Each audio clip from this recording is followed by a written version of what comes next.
Почитувани сограѓани, во очи на големиот празник 11 октомври, датумот на кој во 1941 година започна народоослободителната борба од Прилеп, ја држиме денеснава пресконференција токму од местото од каде започнало востанието против бугарскиот фашистички окупатор.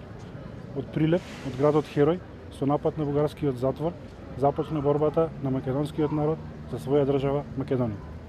Денес, 2018 година, почитувани сограѓани, без трошка страм, што е негова карактеристика од овде, од Прилеп, ќе ни се обрати Зоран Заев, ликот кој решил да уништи се што припаѓа на оваа држава.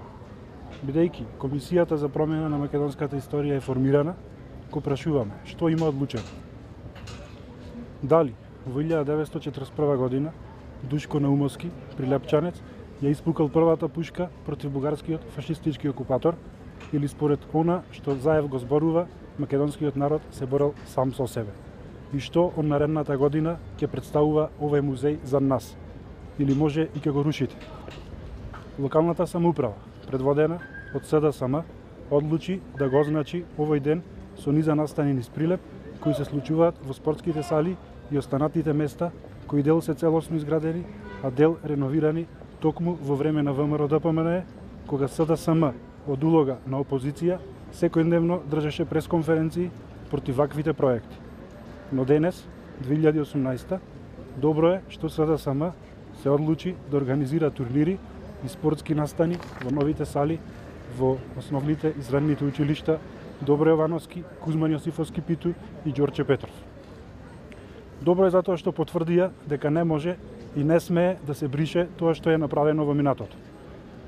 Почитувани, жално е што на еден ваков значаен ден за македонската историја ќе има обраќање Зоран Заев во Прилеп пред прилепчани во градот од каде истиот Заев безсрамно ја најави двојазичноста низ цела држава.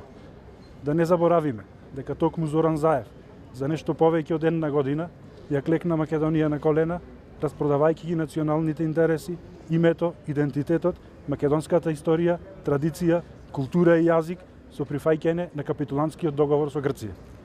Но се надеваме оти нашите сограѓани од СДСМ, кои се уверија оти не можат да избришат се што е пред нив изградено, конечно ќе му укажат на својот председател, оти не смее да ни ја брише историјата, оти без незе нема да имаме ни сегашност, ни иднина.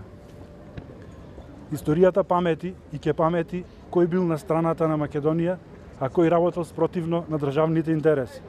По примерот на храброста и мудроста на нашите борци и предци, народот извојува уште една битка за зачувување на Македонија на референдумот на 30 септември оваа година. Нека ни е честит и вековит овој празник.